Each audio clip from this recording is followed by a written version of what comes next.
Ok. Red Bull, Ferrari, Mercedes, Aston, maintenant McLaren, ils sont tous plus rapides que nous en ligne droite. Notre seule chance, c'est de les battre dans les virages. Il faut qu'on sorte une machine de guerre. Et on fait quoi avec la sécurité? Quelqu'un a parlé de sécurité?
Ça y est, je l'ai vu ce film, je l'ai vu ce fameux film sur la F1. Bah écoutez, c'était un bon cru, j'ai bien aimé. Alors le film dure environ 2h15, voire 2h20. C'est quand même une belle bête, on va pas se mentir.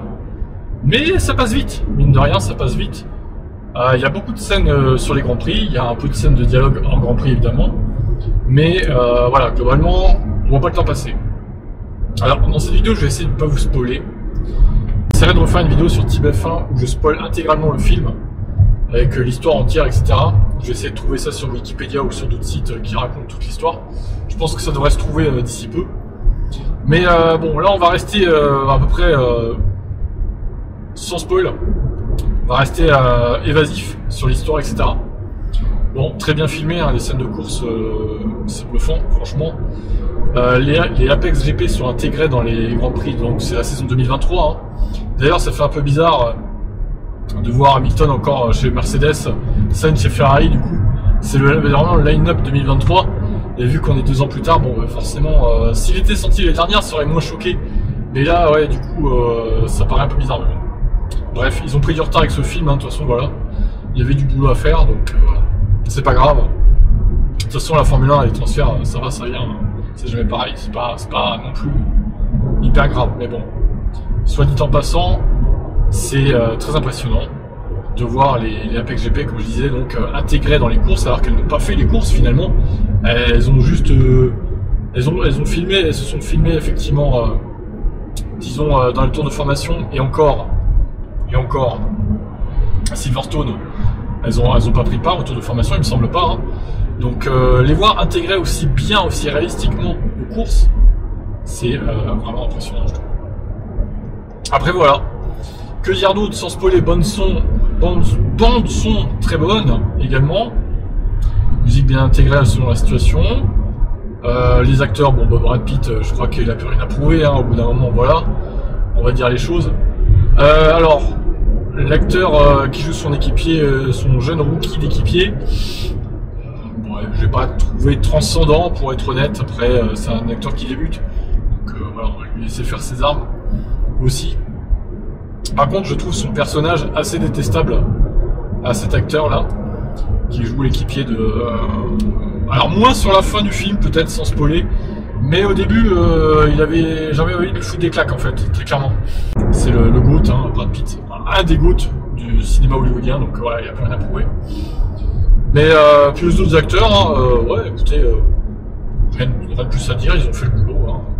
J'ai trouvé cette Apex GP d'ailleurs très inclusive.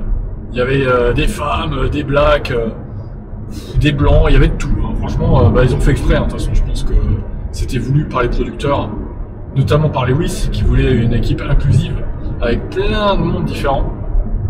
Et c'est tant mieux d'ailleurs. La directrice technique est une femme, au final. Alors la petite voiture sans permis, elle est pas à 50 là, on va pas se mentir. Je suis à 93, j'ai du mal à rattraper les gars. Eh oui, le dépassement incroyable. Oh là là là là. Eh, j'ai dû faire un excès de vitesse pour la dépasser en descente, hein, quand même. Eh ben, mon vieux. C'est pas beau tout ça, madame la voiture sans permis. Hein.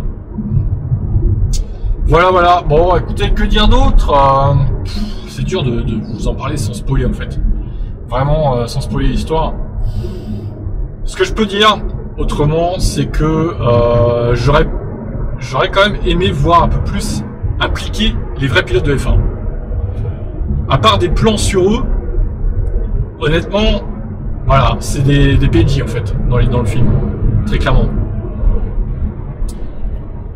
Et j'ai envie de vous dire que même certains directeurs d'écurie sont plus impliqués dans le film que les pilotes eux-mêmes en fait. Je vais pas vous dire lesquels, bon, ça sera dans la vidéo full spoil, mais on en voit quelques-uns.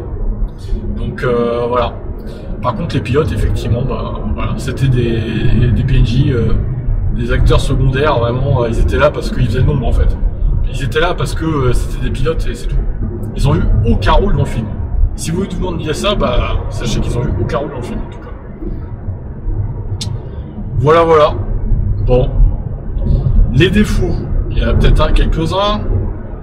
Comme j'ai dit, peut-être un peu trop de crash par rapport à la réalité. Voilà, bah après c'est du cinéma. Hein. On va se dire que c'est du cinéma, c'est pas la réalité non plus, c'est sûr. Mais est-ce que ça donne forcément une belle image de la Formule 1 d'avoir autant de crash?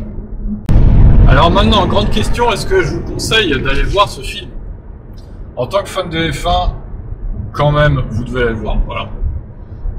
Vous serez pas déçus, honnêtement, même par rapport aux images et tout, aux scènes de séquences de course, vraiment c'est très bien fait, quoi. Donc vous serez pas déçus. Maintenant, moi j'aurais pu attendre, hein. J'ai vu qu'il y avait la fête du cinéma la semaine prochaine, les places à 5 balles, franchement j'aurais pu attendre. Maintenant là ça va, je vais pas payer trop cher non plus, autour de 8 € la place ça va, c'est pas non plus excessif. Par contre, ceux qui payent leur place 15 balles, non. Là c'est peut-être un peu abusé quoi. De toute façon moi j'irai jamais au cinéma avec des places aussi chères. Ma limite c'est 10 €, ouais on va dire 10 €, limite mentale quoi. Et encore, faut que le film soit très bon quand même. Mais bon, je vous conseille quand même d'aller le voir. Si vous n'allez pas le voir maintenant, attendez au pire. Voilà, la fête du cinéma qui est dans la semaine prochaine, sur 3 jours. Je pense que voilà, vous pourrez bénéficier d'une place à 5 €. Et c'est quand même très économique. Donc, moi je voulais vous en parler maintenant parce que je fais des news F1 quand même. Bon, je voulais vous dire mon ressenti. Mais bon, moi en tant que fan depuis 25 ans de Formule 1 maintenant, voire un peu plus, 26. Moi, je suis pas déçu, Encore une fois, voilà, un peu trop de crash peut-être par rapport à la réalité. Peut-être des séquences un peu limites par rapport à l'image de la F1, on va dire. Après, ça reste du cinéma, c'est sûr. C'est fiction, c'est fictionné. Donc, bon, c'est pas non plus dramatique. Voilà. Donc, comme je vous ai dit, on essaiera de revenir sur le film en détail sur une vidéo full spoil. Là je pourrais vous en parler plus en détail. Maintenant je vais m'arrêter là, sinon je vais avoir tendance à vous raconter le film, donc on va s'arrêter là, ça sert à rien. Mais voilà, je peux que vous conseiller d'aller le voir. A priori vous ne serez pas déçus. Voilà. Après encore une fois, bon, ça c'est mon avis, peut-être que vous serez déçus d'une manière ou d'une autre, mais je pense que non. Voilà. Allez, dites-moi ce que vous en avez pensé dans les commentaires sans spoiler. Bye bye.